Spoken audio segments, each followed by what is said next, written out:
Good afternoon, ladies and gentlemen. Thank you very much for being here for this talk about Tunisia.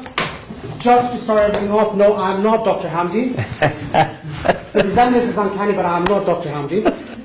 Just a couple of things to clear up. It does feel amazing to be at the front of a seminar as opposed to sitting in the crowd. 4 years of university does not prepare you to be in the front. Completely different power, completely different scale. Just a couple of general rules. Please keep your phone on silent. Dr. Hamdi will do his presentation first, which expected to last maybe about 25 minutes, half an hour. After that, we'll take questions one at a time. When saying the question, please keep it crisp, to the point, so that he understands it, and even I understand it, so if he needs to repeat it, then I can just repeat it to him. Just a couple of things. Why is Tunisia important, and why are we actually having this talk today? Tunisia is arguably considered the birthplace of the Arab Spring, and arguably the country that after the Arab Spring, even now, is considered the one that actually managed to transition from what it was to a democracy. Dr. Hamdi here was, at the age of 20, considered in the list of 500 most influential people in Tunisia at the time, an accolade he shares with ex-President Bourguiba. And I believe it's quite good for us to actually have him here for this talk. His party in 2011 came second in terms of votes for the parliamentary election, and he himself came fourth in last year's presidential election. So with that said and done, please allow me to welcome Dr. Hamdi for this presentation. Thank you, Ali. Thank you. Thanks very much for coming, everybody. SOAS is a special place for me. As you may know, I am an alumni and completed both my MA and PhD here. It is therefore a great honor to be back and discuss events in Tunisia with you. My cause as a politician is centered on social justice and giving the youth of Tunisia and the youth of the Arab world in general the chance to lead a dignified life. My cause is to strive to give, I'm in politics, to strive to give the youth hope and a purpose to wake up for every morning. I will explain why I have taken these causes as my political struggle later. A few weeks after my arrival in London in 1987, I was sentenced in my absence to 20 years in prison with hard labor because of my activities as the leader of the student wing of the Mouvement de la Tendance Islamique, now known as Ennahda Party in Tunisia, the main group in the Islamic movement of Tunisia. 3 years before that, so that's 1984, I was arrested for taking part in the Thawrat al-Khubz, the bread revolution, in January 1984. I remember very well leading hundreds of students like you, like me that time, in one of those demonstrations. I could easily have been one of the hundreds of Tunisians, the hundred of Tunisian demonstrators killed on that day. Nearly 1,000 people were killed on that day, the 3rd of January. A year before that, in 1983, I spent nearly 7 months in jail because of my activities as the chief of the political bureau of the student wing of the Mouvement de la Tendance Islamique. Why do I mention this, and what relevance does this have to my speech? Essentially, although these were difficult times, and trials for me, being taken and incarcerated in jail at the age of 19 years old, I never lost my hope or optimism for a better future. I always thought for certain that the status quo in Tunisia could not possibly last much longer. I remember even playing football inside jail and singing revolutionary anthems and songs in front of the presiding judge in my court hearing in July 1983.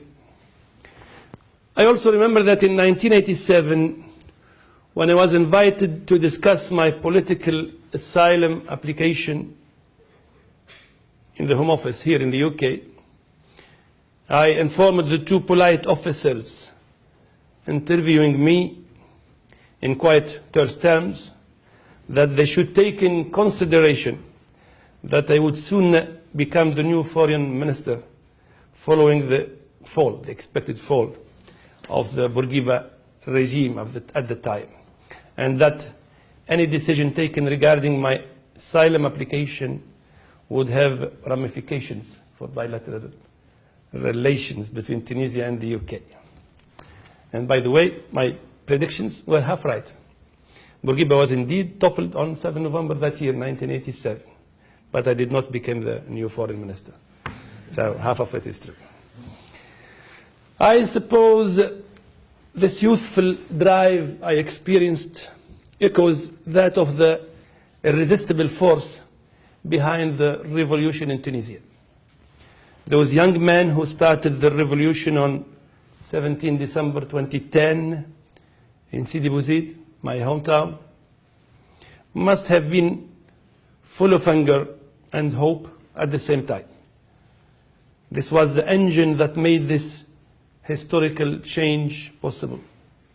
The hope carried on following the fall of the regime that Tunisia would now move into a new golden era and enshrine the rights of millions to finally break the nepotism and cronyism that prevented any form of social mobility, to finally create genuine employment opportunities. Put simply, and in the words of the revolutionary Tunisians themselves, young as at your age, the hope that bread, freedom and national dignity, khubz, hurriya, karama wataniya, would be granted to every citizen. Unfortunately, 6 years later, things are not so bright in Tunisia. I was in Avenue Habib Bourguiba, the biggest, the main, that's the Champs-Élysées of Tunis, on the 14th of January this year, meeting people, mainly amongst the youth, and discussing the anniversary of Ben Ali's departure and the current situation in the country. A female student who is graduating this year told me that she has no hopes for the future. She's convinced that her degree will get her nowhere. How had she come to this conclusion? I asked. She said that there were already two graduates, two of her brothers, graduates from her family, both unemployed, with no hope in sight of getting a job. The message was the same in whichever gathering I sat in, be it in the capital, Tunis, in Sidi Bouzid, Gafsa, Qayrawan, Gasrin, Benzart, Beja, Sfax, Gabis, or elsewhere in the country. If you don't mind, Ariz, I'd like at this stage of the speech to show you 3 short clips on video so that you are in the context of what I'm talking about. Pause 1 second. This clip was recorded like 2 months ago. I was visiting people like in the 10 kilometers away from the center of Tunis capital. So that's in the capital itself. انت تو بطال؟ بطال عندي 10 سنين بطال، جابت يمي بطال. ليه؟ عندك مصدر رزق؟ ما عندك من تعيش؟ ما عندي شيء. ما عندك شيء؟ ايش عندي شيء؟ باهي. معاك 150 خام. باهي. وعرضوا عليك خدمه وما حبيتش؟ ما اكيد. ما لقيتش؟ لكن نمحات مسخن كانت تخدمها زبله وكان كل تلقاها؟ شيء. لو كان يقول لك مربى نحي نحي الزيتون كل شيء مرمى كل شيء. يعني مش صحيح انك انت شبعان ومتكبر على خدمه. مش شعان اديني حاجه شعان جيعان؟ لا شعان 100 فهم كيف بطل فاشتني حاكم هي قطايف. Pause. November last year, not very far away, I want to organize the demonstrations for unemployed people in Sfax, the second biggest province in the country, and I was visiting people to tell them about it, and I visited this place called Bir Ali, one of the main cities of that province, and I met these people there.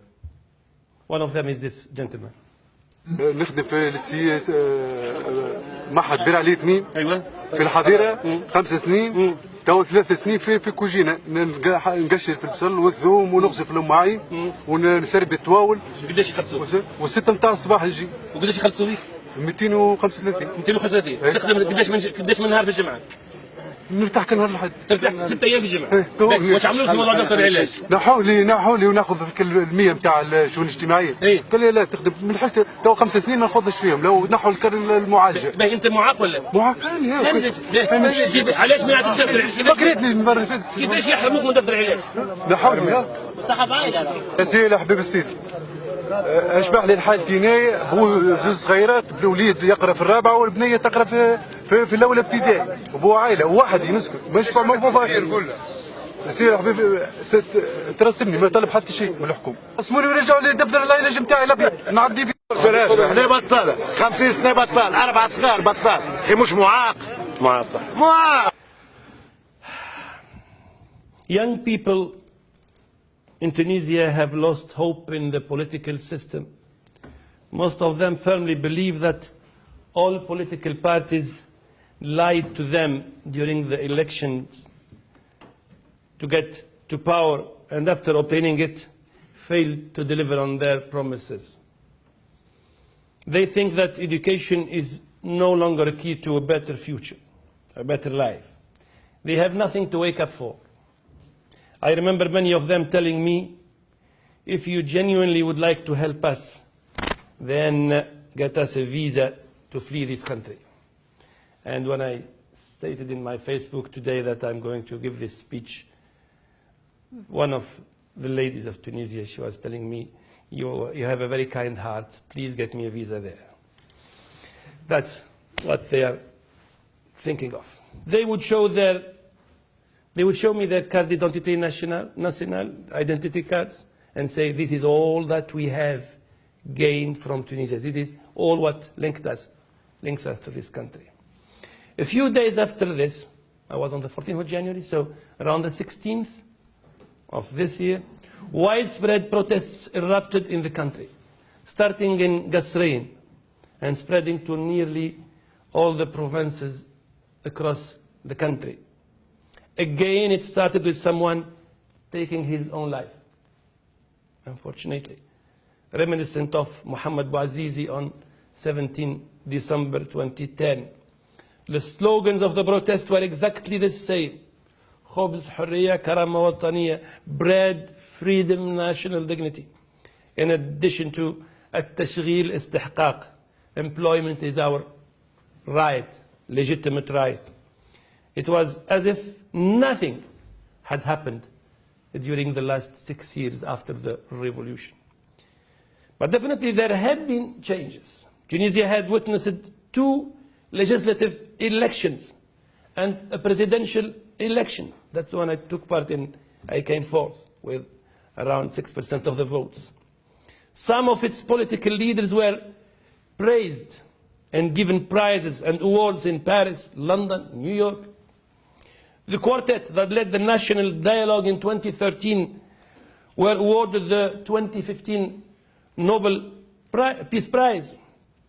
But for the majority of Tunisians, particularly the youth, the changes they noted more than anything else were the rise in unemployment, the rise in poverty, the rise in corruption, the rise in suicide figures, more than 500 cases since 2011, and the growing sense of suffocating hopelessness and dissatisfaction with the political system and the prevailing social order.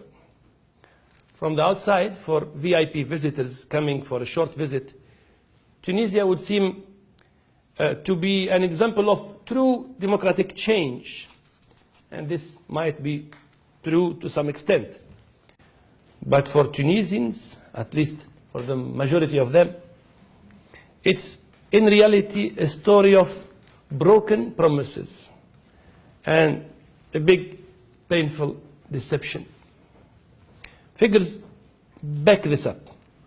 Local and international reports and testimonies show that corruption has risen to alarming levels since the fall of Ben Ali. The party that won both legislative and presidential elections in 2014 is considered to be the closest party to Ben Ali's RCD, Ben Ali ruling party.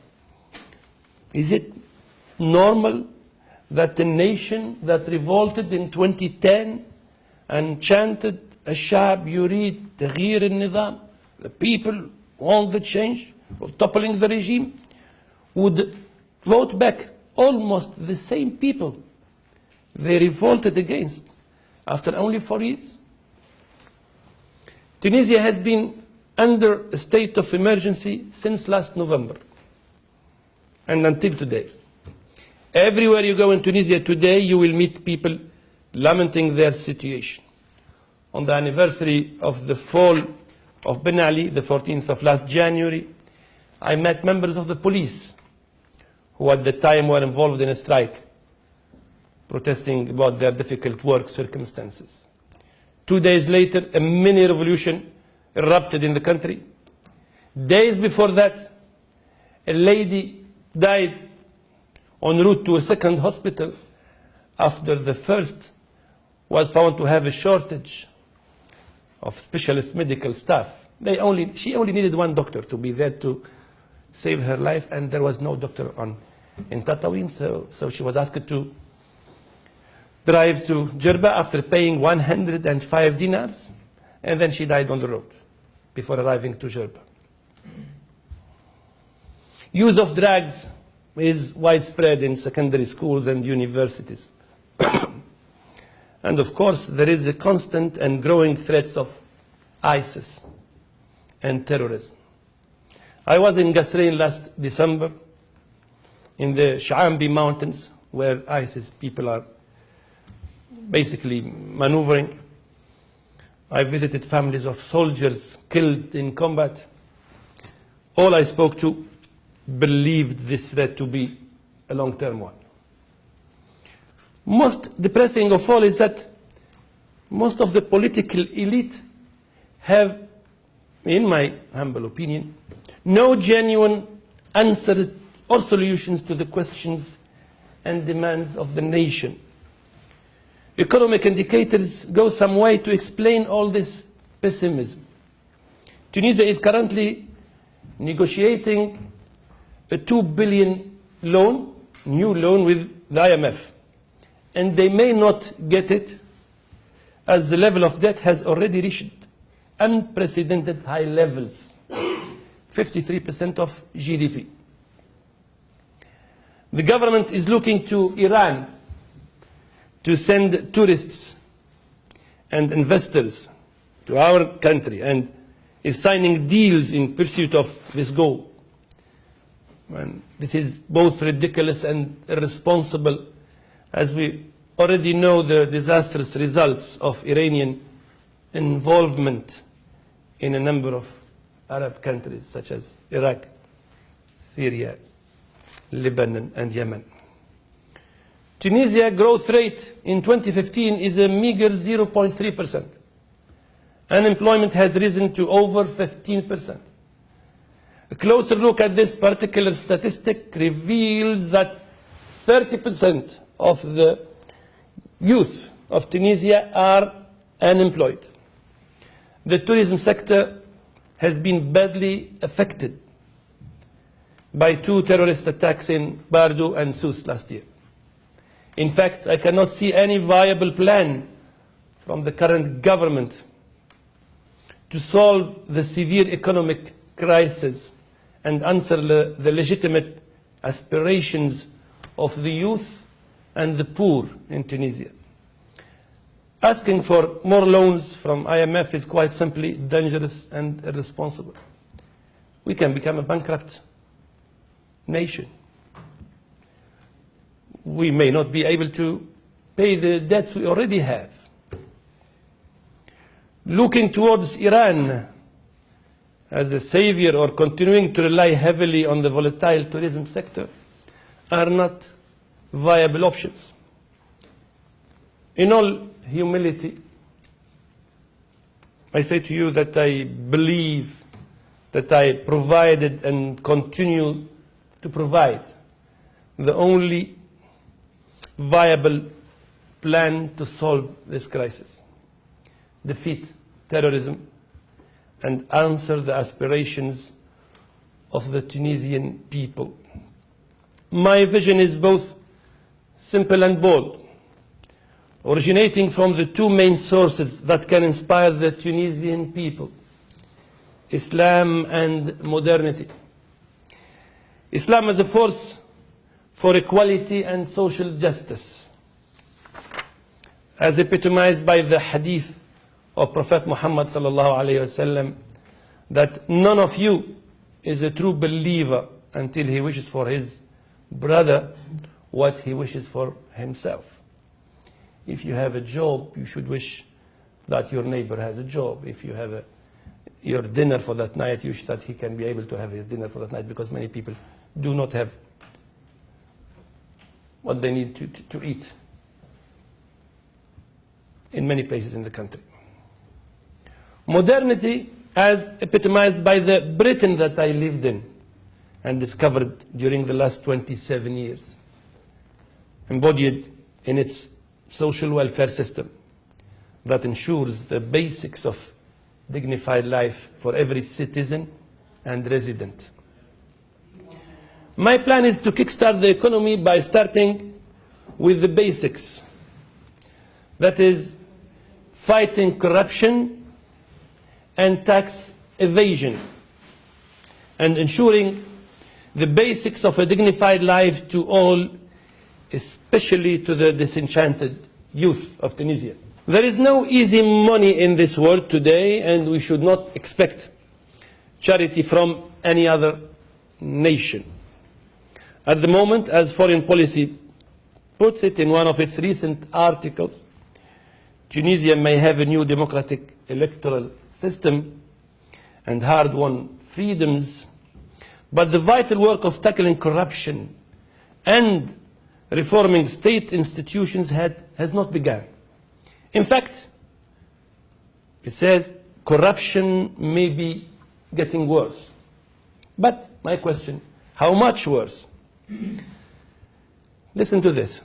The president of the National Anti-Corruption Authority in Tunisia, Shawqi Tabib, said on the 8th of February, in this month, 2016, that corruption has become much more widespread following the revolution, and that this threatens to cause a new revolution that may well bring down the president, the government, parliament, and kick out even the members of the National Corruption Authority, himself and his colleagues.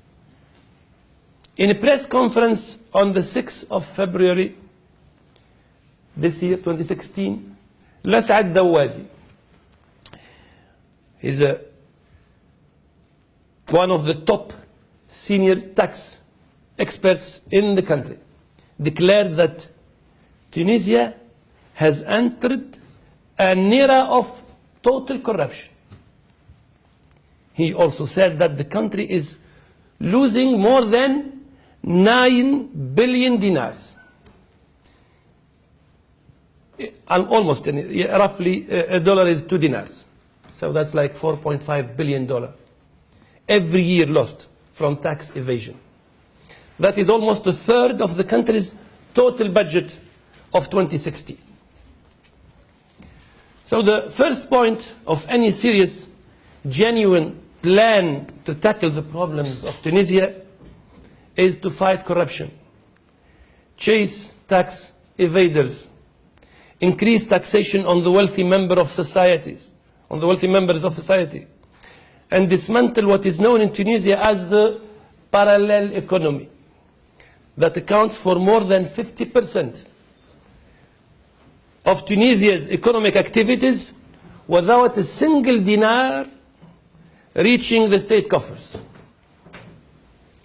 In my campaign during the last presidential elections in 2014, I suggested raising taxes on earnings above 60,000 dinars a year from 35% to 40%, and from 35% to 50% to earnings above 100,000 dinars a year. These measures, together with fighting tax evasion, will bring to the state coffers up to 5 billion dinars as additional revenues per year. I'm counting that at least we can get half of the 9 billion dinars reportedly lost in unpaid taxes every year. So I'm not hoping that we'll get the whole 9, but at least half of it. And an additional $500 million dinars from raising taxes on earnings above 60,000 and 100,000 dinars. There is even chance that we may be able to recover more money, especially when we close loops for this parallel economy. We may be able to recover more money lost in unpaid taxes, and that will be a bonus. The second point of my vision for saving Tunisia's economy and restoring social cohesion is to uphold the basics of social justice. It is shameful for all of us Tunisians that more than 500 of our countrymen, mainly young, have taken their own lives since 2011 because of poverty, unemployment, and hopelessness. Around 230,000 of university graduates are unemployed, some of them since 2003, 2004. That's more than 10 years. More than 1 million Tunisians have no health cover in Tunisia, or health insurance. In Tunisia, they use a carnet system, which is a document that allows a person to consult a doctor in time of need. If you are employed, you have to pay for it regularly, and some very poor section of society are given that carnet by the state. But 1 million, every young man who does not have a job has no carnet, no health insurance. Many have never held this document in their hand because they are unemployed and cannot pay the contributions required to get a carnet. When I asked recently a university graduate, what do you do if you need to see a doctor? He said, two choices. Either I can borrow money to see a doctor, or I have to borrow a carnet from someone and impersonate him and cheat, present myself as that person, not him, to get and see a doctor. It's shameful for us Tunisians to push our young men to do this. Those who lifted the beacon of the revolution on 17 December 2010 were poor, hopeless, unemployed young Tunisians. They won nothing from the revolution. Their numbers today are bigger. The cost of living is higher. Their misery is deeper. We have to look after these people. We have to pay 200 dinars monthly. That's my plan. To each unemployed person, in return for 2 days of work or training arranged by the state. And we have to come up with 450 million dinars to ensure the provision of medical cover, give this carnet, for all Tunisians, poor Tunisians, denied that medical carnet at the moment.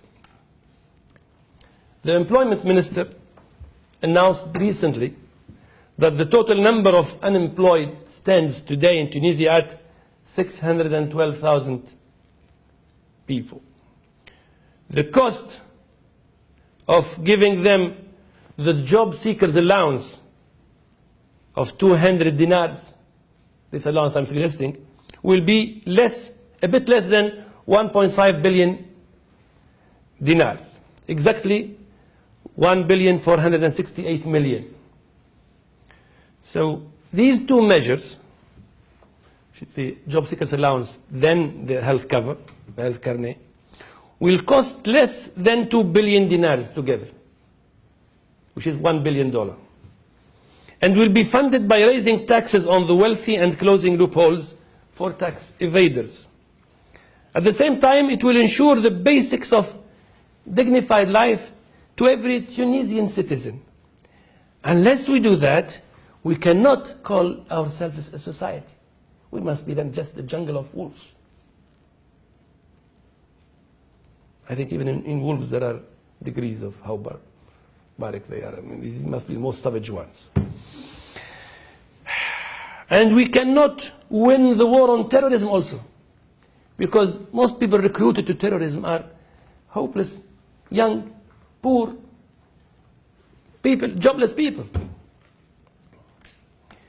And unless we do that, then Shawkat Tweeb predictions will come true. The guy who is fighting corruption, who is predicting a new revolution that will bring down the whole system. And we should expect a new revolution around the corner. I would like to insist here that even if there is, I tell this to you, to Tunisians who may listen to my speech on Facebook or somewhere, I put it to them bluntly that even if they do a new revolution, and there was, last month I was in Tunisia, and to some extent it was almost the same revolution of 2011. And then there was a curfew and state of emergency. But even if there is a new revolution, a new government, even if there is a military coup, God forbid, Tunisia will never get out of its crisis without adopting these measures that I am proposing with regards to fiscal adjustments and social justice. It is said that many Nahda members, Nahda I mean the main political party now, movement of Nahda, it's said that many Nahda ministers and politicians who have benefited from the social welfare system in the UK during their exile in Ben Ali's era have, with MPs in the other main political party, Nida Tunis, the party of President Beji Qaid Sibsi, have both rejected and defeated my proposals to Parliament to increase taxation on the wealthy, implement job seekers allowance and the provision of health care to the poor in a televised session on Parliament on 11 December 2015. I was there myself on that session, and 5 suggestions of my party, Tayar, محبة, were all defeated. My third point is that we must use 1 billion dinar from taxes increases and fighting corruption and tax evasion to save the education system that is on the brink of collapse. When I left Tunisia in 1986, those who could not make it in the state school system, those who are not bright enough to succeed in the state school system, would pay to go to a private school, which was seen as a last opportunity for failing students. Today, the state schools are for those who are failing. And every parent who cares about his children will deprive him or herself from some basic needs to fund sending his or her children to private school. We need to learn from South Korea, where they grasped modern science and technology and became a global player in the world economy, especially through high-tech industries. We are a small nation of 11 million people. We are brave and intelligent, and if we accept the demise of our educational system, it means we are signing our own death warrant. Life is much harder today than 30 years ago. We have no oil. 30 years ago, I remember in '84, coming to London with my Tunisian passport, not needing a visa. Entering France, not needing a visa. Now Tunisians or Algerians would dream of a visa getting to these places. We have no oil, no gas to fund our needs and aspirations. Therefore, we have no alternative but to resurrect our educational system with good education and advanced knowledge. We will be able to tackle any obstacle. Finally, we have to use the remaining 2 billion dinars. From those 5, I'm hoping that we can recuperate from unpaid taxes and increasing taxes for the wealthy. We said 2 billion for the social care, for the poor, job seekers allowance, health care, 1 billion for education, 2 billion dinars to look after the neglected provinces and classes of our country and society. Provinces of the northwest of the country, that is Baja, Janduba, Kaf, Siliana. The center-west, that is Sidi Bouzid, Kirwan, Gasreen. And the south, west and east. That's Gafsa, Gbili, Tozer, Gabis, Mednin, Tatawin. These are the neglected provinces, but there are the neglected classes of our country, and these are everywhere in the country, from Benzar, Tunis, Nabil, even Sahel, everywhere. There is no argument in Tunisia that these parts have been neglected over the last 60 years. Even the new constitution of the country specifically refers to positive discrimination in favor of these provinces. Unless this promise is delivered and seen by the people to be delivered, there will be no real progress or stability in our country. As the French say, les bons comptes font les bons amis. That's honest accounting, honest auditing makes for long friendship.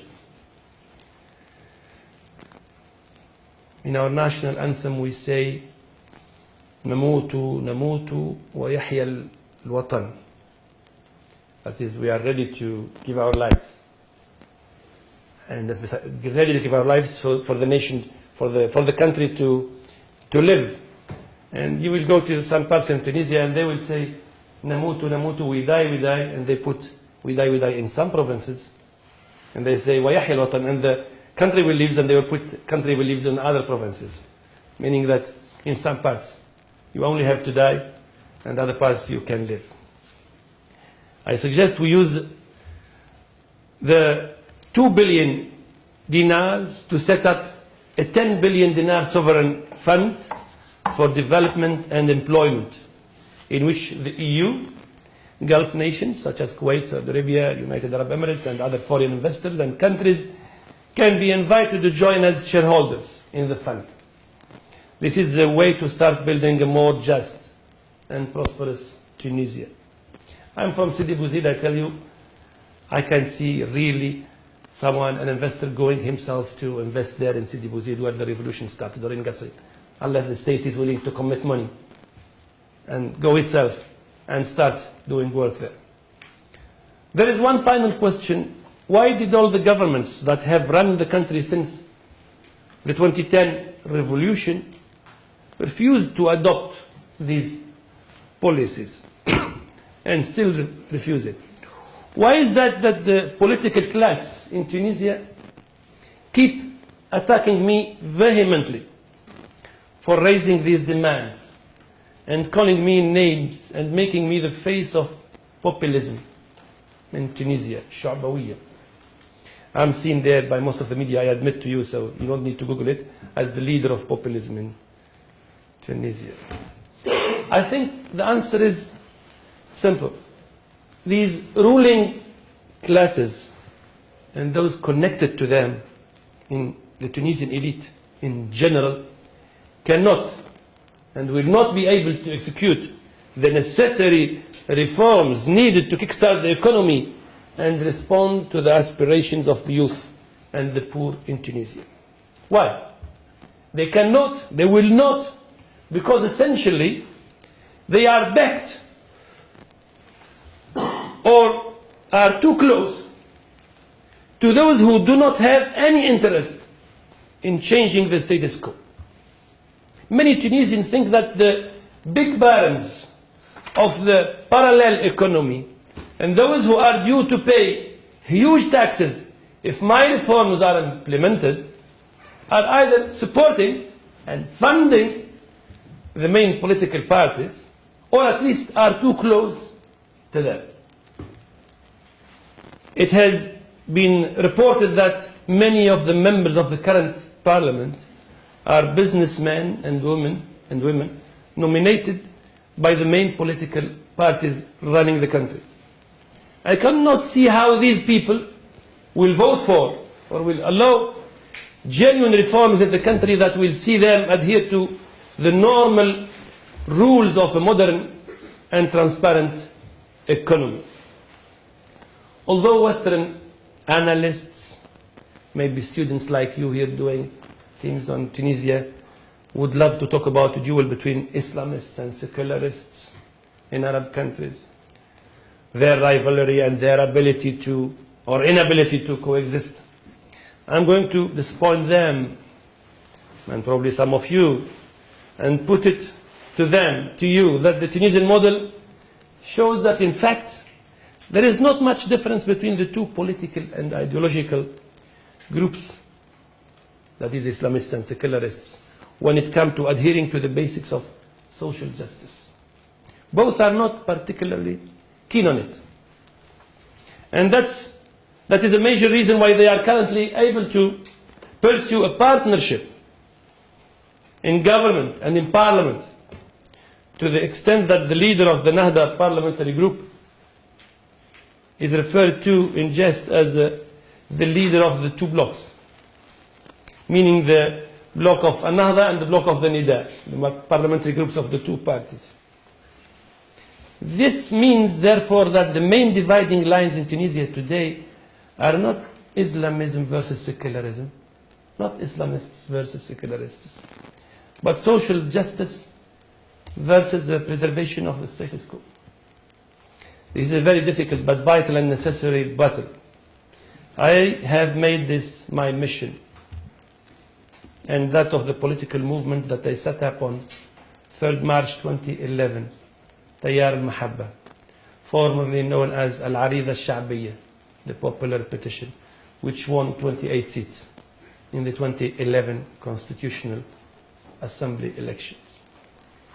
Am I optimistic? Because I started by saying how optimistic I was when I was your age. It is really difficult to say yes. Theoretically, the poor and the unemployed in Tunisia have enough numbers and votes to bring about a majority government that will implement these reforms. But those people, it seems, have lost faith in the ballot box and in the political system in general. I asked many of them when I meet them in my visits, will you vote next time? They said, no, I'm not voting. Did you vote last time? No, I did not vote.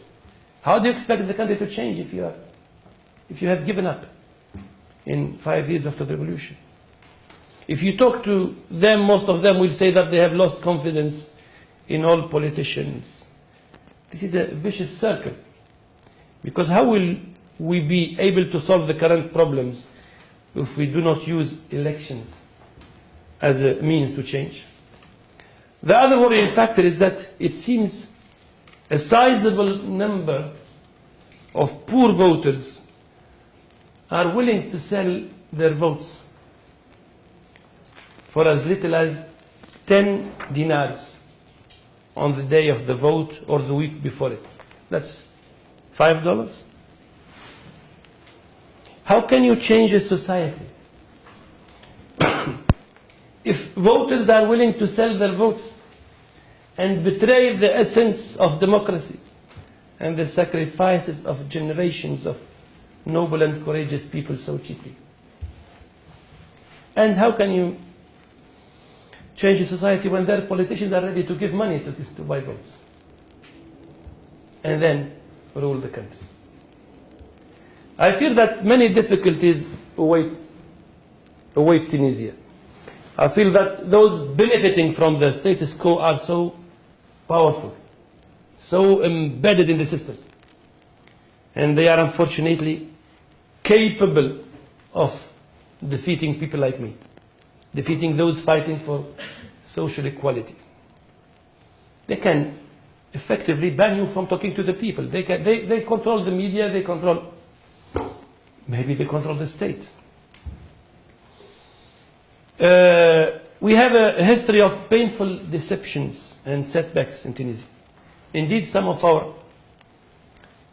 best names in politics and poetry in Tunisia's history, had miserable experiences and lives in Tunisia in old and recent history.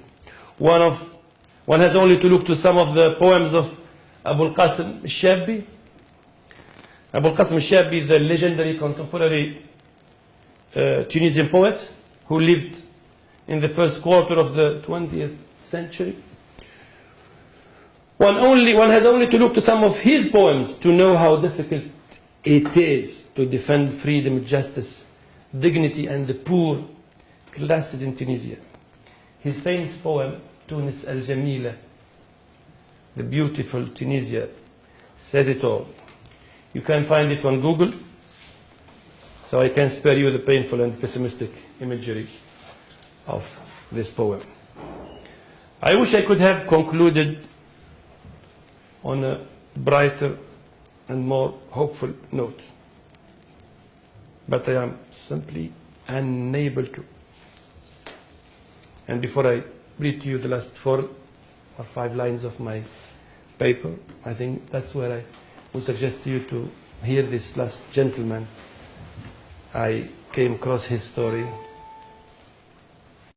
كان مش من الاحتلال والدمار من حاجة باش اللعبات الفرجانية السمح والخير.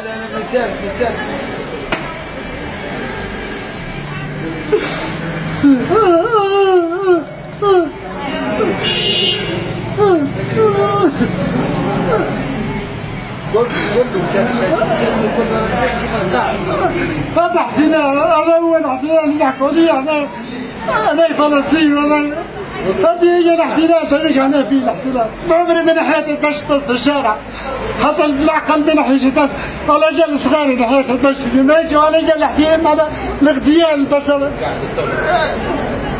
لا من ولا يستغل أنا لاقي الفرصة ويجي تتكلم يقول لك ما عندكش حق، ايش ما عندك ما تعمل.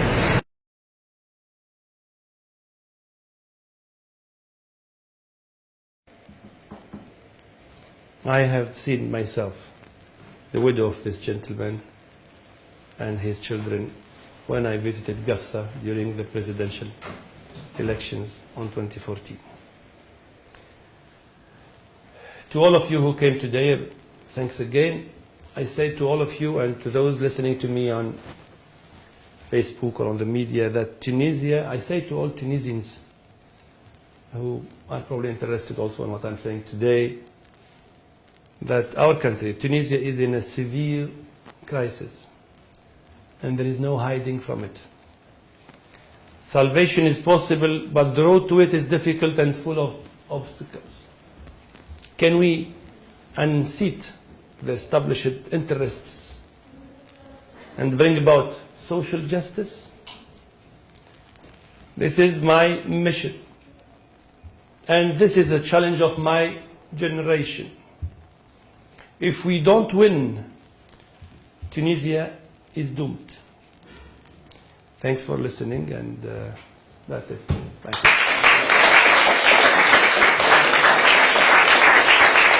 Thank you very much, Dr. Hamdi, for the presentation. Thank you.